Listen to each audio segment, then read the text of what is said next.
കർത്താവേ, നിൻ്റെ ഉന്നതമായ നാമത്തിന് സ്വസ്ഥം ചെയ്യുന്ന കർത്താവേ, നിൻ്റെ വിശുദ്ധ പൗരോഹിത്യത്തെ മഹത്വപ്പെടുത്തണമേ.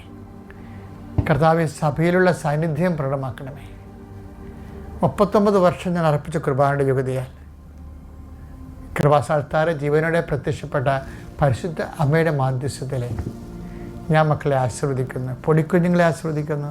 പ്രിയപ്പെട്ടവരെ, ഹൃദയവേദന അനുഭവിക്കുന്നവരെയും ഹൃദയവാൽവ് ചുരുങ്ങിയവരെയും ഹൃദയ അസുഖം മൂലം ശ്വാസം മുട്ടുന്നവരെയും കർത്താവ് നിൻ്റെ വിശുദ്ധമായ രഥത്തെ കഴുകണമെന്ന് പ്രാർത്ഥിക്കുന്നു. കരളി എല്ലാവരും ചെയ്യുന്നവരെ കർത്താവ് ആശീർവദിക്കട്ടെ. കിഡ്നി ചുരുങ്ങിപ്പോകുന്നവരെ കർത്താവ് ആശീർവദിക്കട്ടെ. കർത്താവ് തലവേദന വിട്ടുമാറാത്ത തലവേദന മെനിഞ്ചൈറ്റിസ് അസുഖമുള്ളവരെ കർത്താവ് സ്പർശിക്കട്ടെ. എങ്ങനെയെങ്കിലും കല്യാണം നടന്നേ മതിയാകത്തുള്ളൂ. വർഷമായ കല്യാണം നടക്കാൻ പറ്റത്തില്ല എന്ന് വിചാരിച്ചുകൊണ്ട് ഇതിനു വേണ്ടി ജീവിത പങ്കാളികൾ തിരക്കി നടക്കുന്നവരുണ്ട്. അതുപോലെ തന്നെ അതിനുള്ള പണം സ്വരൂപിക്കാൻ വേണ്ടി നോക്കുന്നവരുണ്ട്. പറമ്പ് വിറ്റുമാറാൻ ഉദ്ദേശിക്കുന്നവരുണ്ട്, മാറ്റാൻ ഉദ്ദേശിക്കുന്നവരുണ്ട്. ഇങ്ങനെ ഓരോ ആ വിഷയത്തിൻ്റെ മേൽ ജീവിത പങ്കാളികളില്ലാത്തതിൻ്റെ പേരിൽ ഒത്തിരി പേര് സ്വകാര്യവും സാമൂഹ്യമായ വ്യഥകളും പ്രയാസം അനുഭവിച്ച് നിരാശപ്പെടുന്നവർ എൻ്റെ കർത്താവിൻ്റെ ഉന്നതമായ നാമത്തിൽ സഭയുടെ അധികാരത്തെ കുറിച്ചടയാളത്തിൽ വൈവാഹിക തടസ്സങ്ങൾ യേശു ക്രിസ്തു നീങ്ങിപ്പോട്ടെന്ന് കൽപ്പിക്കുന്നു. പണപരമായ തടസ്സങ്ങൾ, അതിൻ്റെ യോഗ്യതാപരമായ തടസ്സങ്ങൾ യേശു ക്രിസ്തു നീങ്ങിപ്പോകട്ടെ.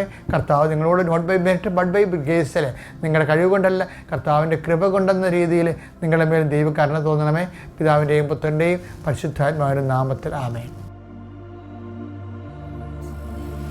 1 Corinthians 9:27 മറ്റുള്ളവരോട് സുവിശേഷം പ്രസംഗിച്ച ഞാൻ തന്നെ തിരസ്കൃതനാകാതിരിക്കേണ്ടതിന് എന്റെ ശരീരത്തെ ഞാൻ കർശനമായി നിയന്ത്രിച്ച് കീഴടക്കുന്നു. ഇതിനുള്ള വീഴുപോകാനുള്ള സാധ്യതയുള്ളത് കൊണ്ടാണ് പൗലോസ് അപ്പോസ്തലൻ പോലും ഈ തിരിച്ചടിയെ ഭയക്കുന്നുണ്ട്. ശരിക്കും ഞാനും ഭയക്കുന്നുണ്ട് എല്ലാവരും തന്നെ. മറ്റുള്ള വചനം പ്രസംഗിക്കുന്നവർ തന്നെ. കാര്യം ഇതിൻ്റെ ഒരു വിഷയം എന്ന് പറയുന്നത് ആർക്കും ഗ്യാരണ്ടി ചെയ്യാൻ പറ്റാത്തതാണ്. ക്രിസ്തുവിനെ പോലും ദൈവത്തിൻ്റെ ഒരു നടപടിക്രമങ്ങൾ എങ്ങനെ അറിയാമോ? അതായത് ക്രിസ്തു മനുഷ്യ ശരീരത്തിലല്ലേ, അതുകൊണ്ട് തന്നെ ക്രിസ്തുവിൻ്റെ കമ്മിറ്റ്മെൻ്റ് എല്ലാം സ്വന്തം തീരുമാനമായിരിക്കണമെന്നുണ്ടാവും. പിതാവിൻ്റെ സഹായം കൊണ്ട് ക്രിസ്തു അങ്ങനെ ചെയ്തു എന്ന് പറഞ്ഞാൽ പിന്നെ ക്രിസ്തു നാളെ ഒരിക്കലൊരു മോഡലാകത്തില്ല. അതുകൊണ്ട് ഈശോ പറയും,